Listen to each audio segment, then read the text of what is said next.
జై హింద్, జై భారత్, జై తెలంగాణ. ఫ్రెండ్స్, నేను మీ Girish Daramuni. Welcome to our channel Chitragupta. 2 రోజుల నుంచి ఒక పెద్ద రభస. నిజంగా చెప్పాలనంటే నేను బరువున్నానా లేదా నా మాటలు బరువున్నాయా, మీ మాటలు బరువున్నాయా? మాటలు బరువు ఉంటాయో లేవో తెలియదు, కానీ మీ పరువు మాత్రం డిసైడ్ చేసేది ఆధారాలే. సో ఇలా ఆధారాలు ఎవరు చూపుతారో ఆధారాలు బరువు తీసింది ఇలా కాంగ్రెస్ పరువు అని చెప్పి మాట్లాడుతున్నారు. బీఆర్ఎస్ ఇచ్చిన కౌంటర్కి కాంగ్రెస్ అయ్యింది ఎన్కౌంటర్ అని చెప్పి మాట్లాడుతున్నారు. రేవంత్ రెడ్డి గారు ఏం మాట్లాడతారో నాకు తెలియదు, కానీ ఆయన మాట్లాడిన మాటలల్లో ఇవాళ భారతీయ రాష్ట్ర సమితి మాకు హ్యాండ్ ఓవర్ టేక్ ఓవర్ అయినప్పుడు ఈ ప్రభుత్వం మేము తీసుకున్నప్పుడు 8 లక్షల కోట్ల అప్పు అని చెప్పి చెప్తున్నారు. వెనకటికి తెలంగాణ గవర్నమెంట్ సొంత వైట్ పేపరే క్లియర్ కట్గా ఇది డిస్టింగ్విష్ చేస్తుంది. స్టాండ్ అలోన్ అవుట్ స్టాండింగ్ డెప్ట్, ఇంకా offset borrowings, guarantees and institutional loans ఇవన్నీ కలిపితే తెలంగాణ రాకముందు సుమారు 72,000 కోట్లు, అంటే 72,658 కోట్లు 2014-2015లో ఉంటే అది అంచెలంచెలుగా 3,52,061 crores బై 2022-23 వచ్చిందని చెప్పి కేటీఆర్ గారు 8 లక్షల కోట్ల అప్పు అని చెప్పేదైతే రేవంత్ రెడ్డి మాట్లాడిండో దానికి కౌంటర్ ఇచ్చిండు. ఇవన్నీ సపరేట్గా యాడ్ చేయాలా, whether it may be SPV, guarantee or non guaranteed funds etcetera etcetera. ఈ ఈచ్ కేటగిరీలు మనం తీసుకొని చూస్తే అరౌండ్ 6,71,757 crore దారి తీస్తుందని చెప్పి తెలంగాణ టుడే ఎక్సెట్రా పేపర్లలో వచ్చింది. ఇప్పుడు కాంగ్రెస్ మాట్లాడిన మాటలలో ఫస్ట్ డిసైడ్ చేసుకోవాలా ఏందనంటే, అప్ అనేది ఒక వెజిటబుల్ మార్కెట్ కాదు. అందులో గ్యారెంటీలు, పెండింగ్ బిల్లు, డిస్కౌంట్ డ్యూలు అన్నీ కలిపి కలగూర గంప లెక్క ప్రజల ముంగడ పెట్టి కిలో కలగూర గంపది 8 లక్షలు అని చెప్పి చెప్పనీకి. అప్పు 8 లక్షల కోట్లు అని చెప్పి చెప్తున్నారు. ఇంకొకరు వచ్చి 8.21 అని అంటారు, ఇంకొకళ్ళు 8.1 అని అంటారు. ఇప్పుడు ఎట్లుంటుంది అని అంటే, వీళ్ళు తెలంగాణ వచ్చినాక వైట్ పేపర్ ఇచ్చిండ్రు, అప్పుడు ఎంత అని అన్నారు, 6 లక్షల కోట్లు అని అన్నారు. దాని తర్వాత సీఎం ఎంత అని అన్నాడు, 8.11 lakh crore అని అన్నారు. దాని తర్వాత జూపల్లి గారు ఎంత మాట్లాడినరు, 7.30 అని మాట్లాడినరు. ఆ తర్వాత బట్టి విక్రమార్క గారు వచ్చి ఏమంటారు, 8.21 అని అంటున్నారు. కలగుర గంప బంద్ చేసి యాక్చువల్ ఏంది అని అనేది ప్రభుత్వానికి చిత్తశుద్ధి ఉందా అని చెప్పి నేను ఇవాళ అడుగుతున్నా. ఇది ఒక ఫిజికల్ స్టేట్మెంట్, ఆక్షన్ కాదు. ఎవ్రీ మినిస్టర్ వచ్చి దాన్ని ఎస్కలేట్ చేసుకుంటూ పోవడానికి. ఇవాళ భారతీయ రాష్ట్ర సమితి వ్యవసాయాన్ని కంప్లీట్గా బొందలగడ్డల మీద మూలలు కొట్టింది అని చెప్పి గౌరవనీయుల పెద్దలు రేవంత్ రెడ్డి గారు మాట్లాడతారు. కేటీఆర్ గారు జబర్దస్త్ కౌంటర్ ఇచ్చిండ్రు. మళ్ళీ ఇలా కాంగ్రెస్ ఎన్కౌంటర్ అయింది డేటా. ఇప్పటిదాకా ఒక్కటి కూడా లేదు. ఇన్ఫ్యాక్ట్ చెప్పాలనంటే కాంగ్రెస్ మంత్రులు ప్రెస్ మీట్ల నుంచి ఉరికిపోతున్నారు. తెలంగాణ డేటా ప్రకారము యాజ్ పర్ బీఆర్ఎస్ తెలంగాణ సుమారు 131.34 lakh acres నుంచి 2014-2015 నుంచి 221.67 lakh acresకి 2022-23 ఎదిగింది అని చెప్పి కేటీఆర్ ఇచ్చిన ఆధారాలు చూపించి మాట్లాడుతున్నాడు. అంటే it is almost 69% of growth. మళ్ళీ కాంగ్రెస్ దీని మీద ఏం ఆన్సర్ ఇస్తుంది అని చెప్పి నేను మాట్లాడుతున్నాను. ఇక్కడ కాగిపోయిందా అని అంటే ఇక్కడ కాగదు. కేసీఆర్ హయాంలో ఏం కాలేదు అని చెప్పి చెప్తే కేటీఆర్ నిన్న కౌంటర్ ఇచ్చిండు. ఏందనంటే 24 లక్షల టన్నుల నుంచి 131.50 lakh tons 22-23 వరకు మేము పండించినాము అని చెప్పి మాట్లాడుతున్నారు. This is the Telangana at a glance 2024. రైతులు నరేటివ్లను నాటరు, ఆధారాలను నాటుతారు. ఇది గుర్తుపెట్టుకోవాలి. ఇవాళ కాంగ్రెసే రైతు భరోసా ఇస్తుంది అని చెప్పి చెప్తారు. బీఆర్ఎస్ దానికి ధీటైన కౌంటర్ ఇచ్చింది. ఇప్పటి వరకు 9,000 కోట్లు అరౌండ్ 70 లక్షల రైతులకు 1.5 crore ఏకర్స్కి ఇంకా పేమెంట్ రాలేదు అని చెప్పి సౌత్ ఫస్ట్ న్యూస్ ఆధారాలు ఇస్తుంది. బీఆర్ఎస్ కట్టినప్పుడు ఇది వెల్ఫేర్ అని చెప్పి మాట్లాడుతున్నారు. మరి కాంగ్రెస్ ఇట్లాంటి ప్రాజెక్టులను డిలే చేస్తే ఇది ఫేర్వెల్ అని అంటారా అనరా? ఫ్రెండ్స్, కాంగ్రెస్కి ఫేర్వెల్ అంటారా అనరా? నేను మిమ్మల్ని ఇలా అడుగుతున్నాను.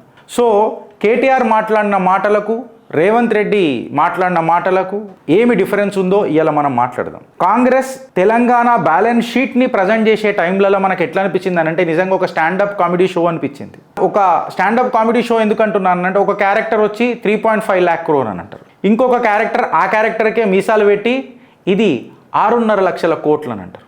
మీసాలకు మళ్ళీ కొంచెం గడ్డమంటించి డై వేసి ఇది 8.21 lakh crore అని అంటారు.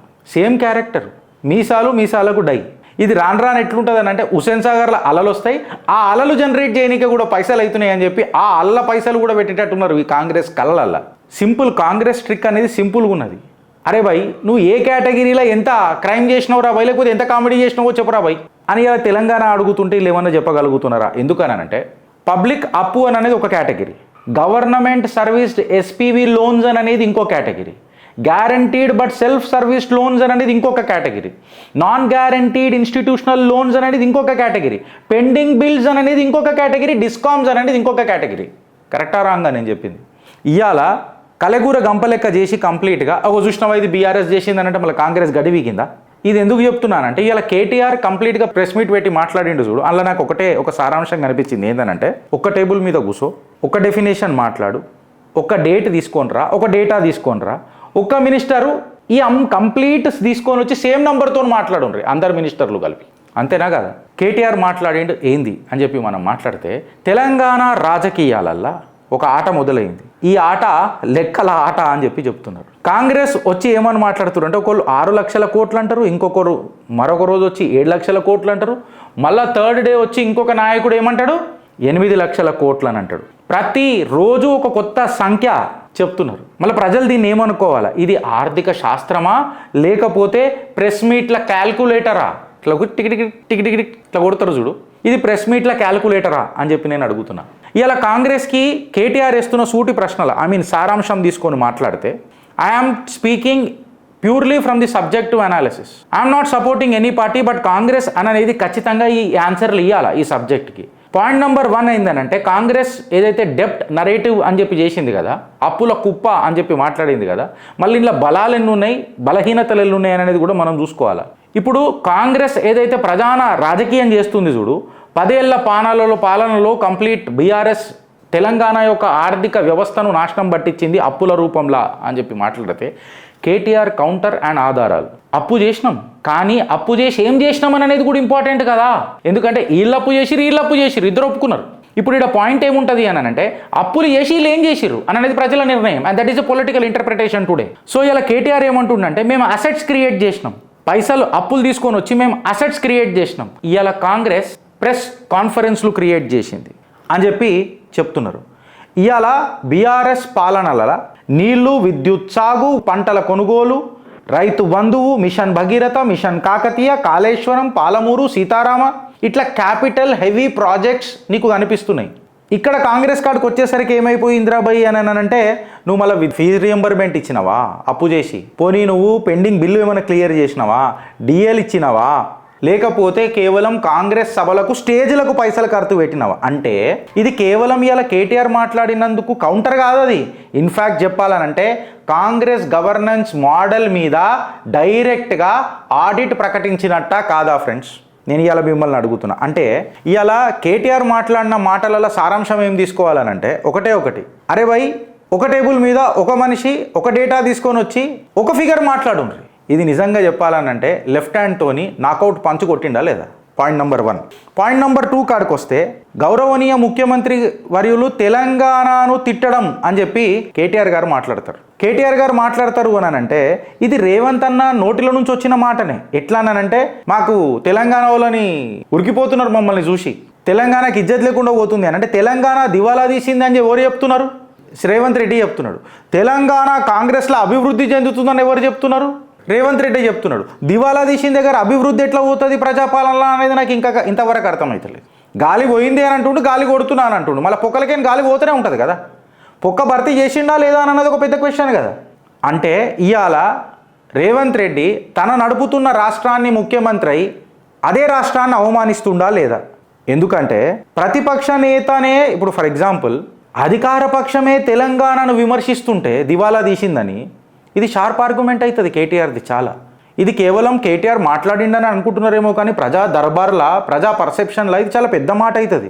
రాష్ట్ర ముఖ్యమంత్రి ఢిల్లీకి పోయి సభలో నిలబడి తన నేతృత్వం వహిస్తున్న రాష్ట్రాన్నే దివాలా అని చెప్పి చెప్తే రాష్ట్రం కష్టాలు ఉన్నట్టే కదా. రిపీటెడ్గా దీన్నే ప్రొజెక్ట్ చేసుకుంటూ పోతున్నాడు అని అంటే తెలంగాణలో పెట్టుబడి పెడదామని అనుకున్న ఇన్వెస్టర్లకు ఏం సిగ్నల్ పోతుంది? ఇది రేవంత్ రెడ్డి చేస్తున్న సెల్ఫ్ గోల్ కాదా? ఇండైరెక్ట్గా కేటీఆర్కి ఇట్లనే మాట్లాడాడు. అంటే తెలంగాణ బలహీన రాష్ట్రం కాదు రేవంత్ అన్న, బలహీనమైనది కాంగ్రెస్ నరేటివ్. తెలంగాణ ఎప్పుడు బ్యాంక్రప్ట్ కాలే, అగర్ కూడా ఏదన్నా బ్యాంక్రప్ట్ అయింది అని అంటే అది కాంగ్రెస్ పొలిటికల్ ఇమాజినేషన్ అయింది, అభిప్రాయం అయింది. రాజకీయాలలో అవగాహన లేని ఒక మనిషిని మనం ఎన్నుకున్నాం కదా అనే ఇంటర్ప్రిటేషన్ కేటీఆర్ తీసుకొని వచ్చిండు. ఎందుకంటే ఇవాళ దివాలా కాడి నుంచి మాట్లాడుతుంటే మేము పెట్టుబడులు తెచ్చుకొచ్చినాము అనే సబ్జెక్టివ్ నరేటివ్ కేటీఆర్ మాట్లాడిండాడు.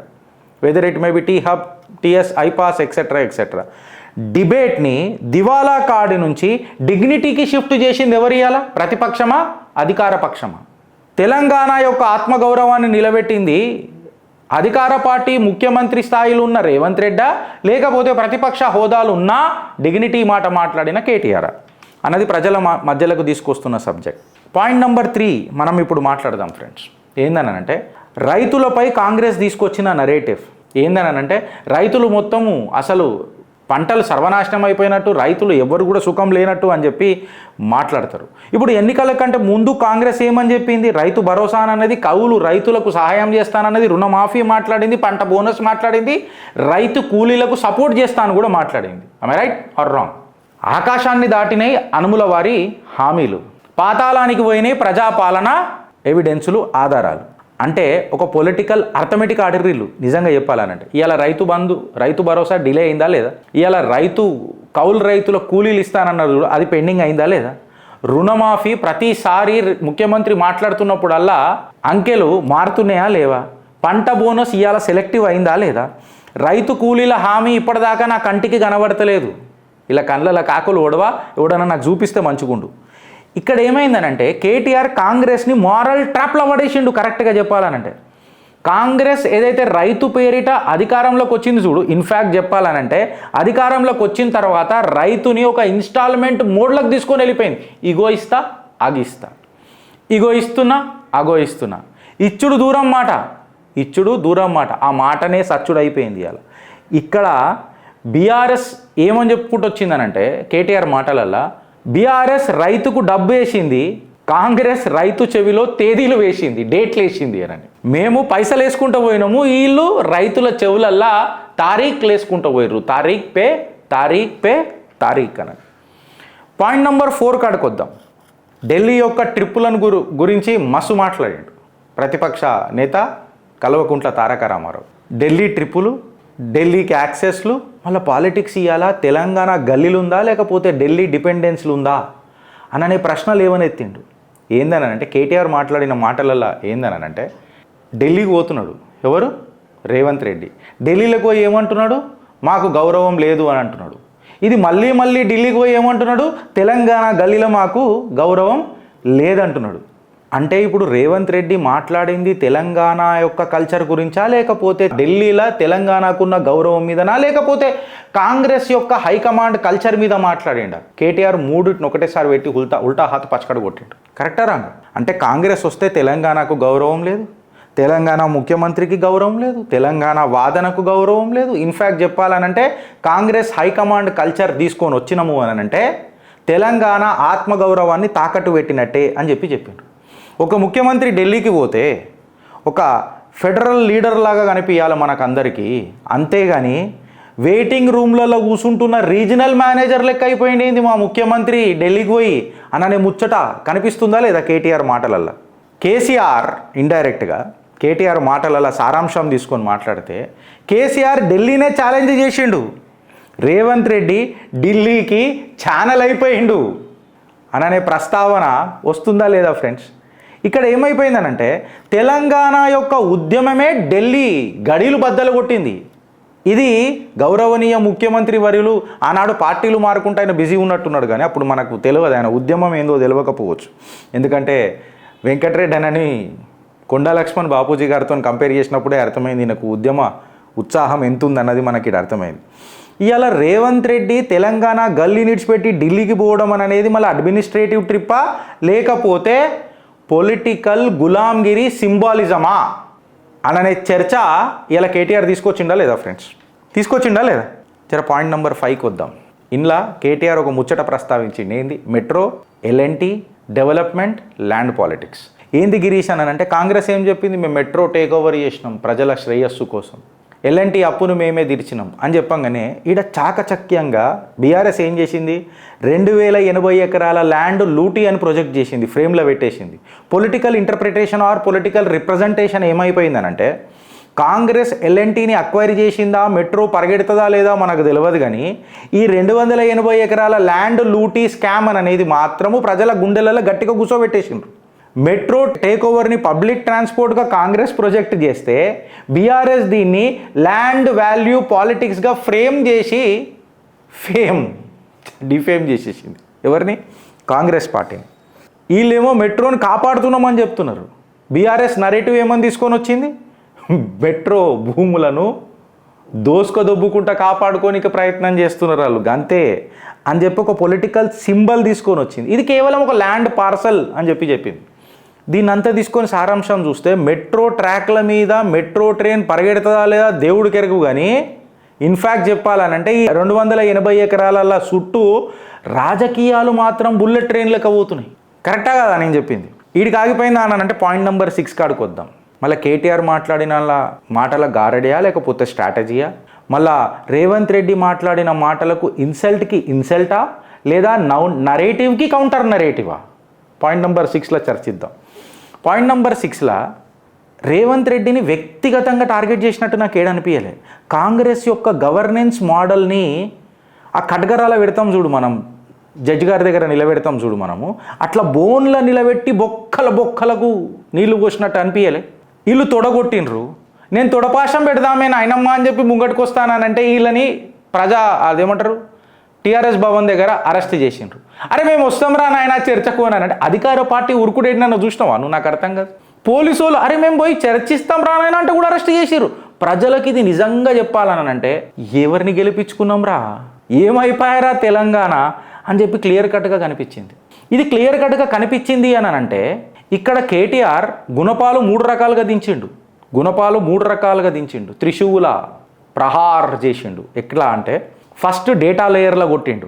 అప్పులు, సాగు పంటలు, రైతులకిచ్చే రుణాలు, రుణమాఫీలు, రైతు భరోసాలు, రైతుల డ్యూస్, ఒకటే మాటలు data layer.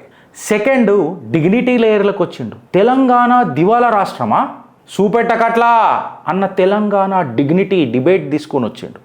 Third governance layer తీసుకొని వచ్చిండు. నీ హామీలు ఎక్కడా, నీ డెలివరీ ఎక్కడా? డేటా, డిగ్నిటీ, గవర్నెన్స్ త్రిశూల కూటమితోని చీరి చింతపండు పెట్టిండు రాజకీయంగా. అయితే ఇది పొలిటికల్ కమ్యూనికేషన్ అనుకోవాలా లేకపోతే రేవంత్ రెడ్డి మాట్లాడుతున్న అరిగిపోయిన టేప్ రికార్డు మాటలకు కౌంటర్ అనుకోవాలా అని అంటే కాంగ్రెస్ అయితే ఖచ్చితంగా ఎన్కౌంటర్ అయిపోయింది. బీఆర్ఎస్ బరువుకి ఇది ఎట్లయిపోయిందంటే కేటీఆర్, హరీష్ రావు ఒక దగ్గర, మొత్తం కాంగ్రెస్ ఎమ్మెల్యేలు, కాంగ్రెస్ నరేటివ్ అంతా ఒక దగ్గర. నిలబడ్డ తూకం బరువు మాత్రం బీఆర్ఎస్ వైపే ఒంగి కూర్చుని ఉన్నది. ఒక సీఎం వేదిక మీద ఒక ఫిగర్ చెప్తాడు, డిప్యూటీ సీఎం మరో ఫిగర్ చెప్తాడు, అపోజిషన్ నాకు నిజంగా చెప్తున్నా కదా, నవ్వు తప్ప నాకేం వస్తలేదు. ఇవాళ కాంగ్రెస్ ప్రాబ్లం ఏంటంటే బీఆర్ఎస్ చేసిన అప్ప లేకపోతే మాకు తెలియని తప్ప అని అన్నట్టే క్వశ్చన్ మార్క్ కనిపిస్తుంది కదా ఫ్రెండ్స్ మీకు. ఇది అందరికీ గ్రౌండ్ రియాలిటీ ఏమున్నది అని అంటే తెలంగాణలో ఇప్పుడు పబ్లిక్ ఏమనుకుంటారు, అరే బీఆర్ఎస్ పాలనే పర్ఫెక్ట్ ఉన్నది కదా మామ, కాంగ్రెస్ కేవలం రాజకీయ ఎగ్జాగరేషన్ రభస మొదలెడుతున్నది అంతే అన్న పోతుందా కదా. నేను అప్పులు లేవని మాట్లాడతలే, వెనుకటి ప్రభుత్వం తప్పులు చేయలేని కూడా మాట్లాడతలే. ప్రజల మనసులలో అవి తప్పులు అనేవి కూసోబెట్టింది కాబట్టే కదా వాళ్ళని ప్రతిపక్షంలో కూసోబెట్టింది. ఫిజికల్ స్ట్రెస్ ఉందా అని అంటే బరాబర్ ఉన్నది. బట్ ప్రాజెక్ట్స్ ఇప్పుడు నువ్వేం తప్పు చేసినావు అని అంటే వచ్చేది ఏం లేదు. ఆడ సన్నాసులు రాసుకుంటే బూడిది రాలినట్టు ఆడ వచ్చేది ఏం లేదు. కాకపోతే నువ్వు అప్పు చేసి ఏం చేసినావు అనేది డిబేట్ అవుతుంది కదా. ఇలా కాంగ్రెస్ పాలన నేను దుర్బిని పెట్టుకొని చూసినా, రైతు భరోసా ఆలస్యమైంది, రైతు రుణమాఫీ కన్ఫ్యూజన్లు ఉన్నది, యూరియా సమస్యలు నడుస్తున్నాయి, ఫీ రియంబర్స్మెంట్ పెండింగ్లోనే నడుస్తుంది, ఎంప్లాయ్మెంట్ డ్యూలు పెండింగ్లోనే నడుస్తున్నది. కాకపోతే రేవంత్ రెడ్డి మాత్రం ఢిల్లీకి పోతూనే ఉన్నాడు. కేటీఆర్ లెక్కలు కూడా చెప్పిండు, నువ్వు 30 నెలల్లో 72 సార్లు పోయినావు అంటే నెలకి 2.5 సార్లు ఏం గడ్డివిక పోతున్నావు ముఖ్యమంత్రి అని క్వశ్చన్ మార్క్ పెడుతున్నాడు. అంటే రేవంత్ రెడ్డి ప్రజా పరిపాలనలో ఉన్నాడా లేకపోతే ఈవెంట్ మేనేజ్మెంట్ పాలిటిక్స్లలో ఉన్నాడా? రాహుల్ గాంధీకి నువ్వు 1000 కోట్లు ఇయనికి సరిపోతుంది నీకు పైసలు, కానీ ఫీజు రియంబర్స్మెంట్కి సరిపోదా? రైతు రుణమాఫీ ఏనికి నీకు సరిపోదా? పెన్షన్ డ్యూలు క్లియర్ చేయడానికి సరిపోతలేదా? టకాటక్ మోడల్ అంటారు దీన్ని, కటకట్ మోడల్ అని చెప్పి రాహుల్ గాంధీ అంటాడు కదా, దీన్ని టకాటక్ మోడల్ అని అంటారు. ఇవన్నీ గ్రౌండ్ పర్సెప్షన్ని చేంజ్ చేస్తాయి. కాంగ్రెస్ ఇది అర్థం చేసుకోవాలా. ఇవాళ బీఆర్ఎస్ని ఫిక్స్ చేద్దామని అనుకుంటే వీళ్ళైతే సీదొచ్చి మూలలు కొట్టి పడేసారు కాంగ్రెస్ రాజకీయాలకు. వాళ్ళు క్లియర్ కట్గా ఏమంటుర్రు అని అంటే, మేము అప్పు చేసి అసెట్ చేసినాం రా నాయన, మీరు అప్పు చేసి కేవలం ఎక్స్క్యూజులు చెప్తున్నారా నాయన అని చెప్పి ఒక నరేటివ్ తీసుకొని వచ్చారు. అగర్ కాంగ్రెస్ బీఆర్ఎస్ మాట్లాడిన శ్వేతపత్రం తీసుకొని అగర్ మనం బ్యాలెన్స్ షీట్ని డిఫరెన్షియేట్ చేస్తే బీఆర్ఎస్ మాట్లాడిన మాటల నీకు బ్యాలెన్స్ షీట్ కనబడుతున్నది, లయబిలిటీ అసెట్స్ రెండు కనబడుతున్నాయి. కాంగ్రెస్ మాట్లాడిన దాంట్లో నీకు బార్గెన్ కనబడుతున్నది. ఒకటోసారి 3 లక్షల కోట్లు, 6 లక్షల కోట్లు, సారీ, రెండోసారి 7 లక్షల కోట్లు, మూడోసారి 8 లక్షల కోట్లు. అరే దీని అమ్మ జీవితం అక్సల్ నంబర్ ఏందిరా, బార్గెన్ షీట్ అంటారా అనరా దీన్ని? ఇలా తెలంగాణ పబ్లిక్ ఒక సింపుల్ క్వశ్చన్ అడుగుతున్నది ఏందనంటే, మళ్ళీ కేటీఆర్ మాట్లాడింది నిజమా లేకపోతే కాంగ్రెస్ మాట్లాడింది నీతా, ఎవరికి నిజాయితీ ఉన్నది ఎవరికి నీతి ఉన్నది అని చెప్పి ఇవాళ అడుగుతున్నారు. ఇవాళ కాంగ్రెస్ ప్రతి ప్రాబ్లంకి ఆర్ ప్రతి ప్రామిస్కి ఒక ఎక్స్ప్లెనేషన్ ఇస్తుంది, ప్రతి డిలేకి ఒక ఎక్స్క్యూజ్ ఇస్తుంది, ప్రతి ఫెయిల్యూర్కి ఏమని చెప్తుంది, ఒక ప్రీవియస్ గవర్నమెంట్ చేసింది అని చెప్పి చెప్తున్నది. ఇది ఎక్స్క్యూజులే కదా. ఇప్పుడు తెలంగాణ రాజకీయాలలో ఒకటే ప్రశ్న ఏందనంటే, రాష్ట్రం దివాలా తీసిన అని చెప్తున్న కాంగ్రెసే మేము అభివృద్ధి పదంలో తెలంగాణని తీసుకుపోతున్నాం అని అంటే ఏది నమ్మాలా? డబ్బు లేదని అనుకుంటేనే ఎక్స్పెన్సివ్ ప్రయారిటీసు, మెస్సీలు, సుందరాంగుల పోటీలు ఇవన్నీ తీసుకుంటూ పోతే ఏది నమ్మాలి? హామీలు అనేటివి టైంపాస్ మోడల్ అయిపోయినాయి. ఇన్ఫ్యాక్ట్ చెప్పాలనంటే ఇవాళ ఒకటే ఒక మాటలు అడుగుతున్నది ఏందనంటే, అయ్యా రేవంత్ రెడ్డి గారు లెక్కలు మార్చడం ఆపి ప్రజల జీవితాలు మార్చండి ఫస్ట్, మొదలు పెడదామా అని చెప్పి తెలంగాణ అడుగుతున్నది. ఇవాళ సోషల్ మీడియాలోనైతే ఒక జబర్దస్త్ ట్రోలింగ్ నడుస్తుంది. ఏంది తెలుసా? సోషల్ మీడియాలో తెలుగు స్క్రైబ్లో వచ్చిన కథ, ఇది నిజమా అబద్ధమా నాకు తెలియదు. కార్తిక్ ఇంద్రారెడ్డి అంట, I wish I had a friend like Revanth Reddy as Bandi Sanjay. Congress అప్పు 3,47,000 కోట్లు అని చెప్పి రాస్తున్నారు. బండి సంజయ్ కుమార్ గారు ఏమంటారు, కాంగ్రెస్ అప్పు 1,70,000 కోట్లు అని అంటున్నారు. రేవంత్ రెడ్డి ఖుద్ చెప్తున్నాడు ఏమనని, 3,47,000 కోట్లు అని చెప్తున్నాడు. దానికి అపరమిత్రుడు బండి సంజయ్ కుమార్ గారు రేవంత్ రెడ్డికి ఏమని అంటున్నాడు, 1,70,000 కోట్లు అంటున్నాడు. ఒక పేపర్లోనైతే మళ్ళీ బండిని రంగంలోకి దించండి, ఫస్ట్ ఈడ క్లారిటీ ఇవ్వండి, ఇది క్లారిటీ ఇచ్చినాక రంగంలోకి దించుండ్రి, రంగస్థలం ఎక్కిపీర్రి. నేను ఏమని చెప్పిన ఇంతకుముందు కూడా, బండి సంజయ్ గారిని హుటాహుటిన అధ్యక్ష పదవి నుంచి ఎందుకు తీసేసిండ్రు, ఇట్లా టైం ఎప్పుడు అయిపోతుందా అని అనుకొని దీని మీద సమాధానం దొరికేదాకా పేపర్లు రాసినా ఏం రాసినా ఈ పంచాయతీ నడుస్తూనే ఉంటుంది. ఇవాళ రేవంత్ రెడ్డిని ఇరికాటంలో పెట్టాల్సిన బండి సంజయ్ కుమార్ గారు సగం చేసేసిండు తెలంగాణ అప్పు, కాంగ్రెస్ చేసిన అప్పుని. మళ్ళీ నిజమా అవాస్తవమా వాళ్ళే క్లారిటీ ఇవ్వాలి. I stand corrected with my data however, if so I render an apology. Bharat మాతాకి జై.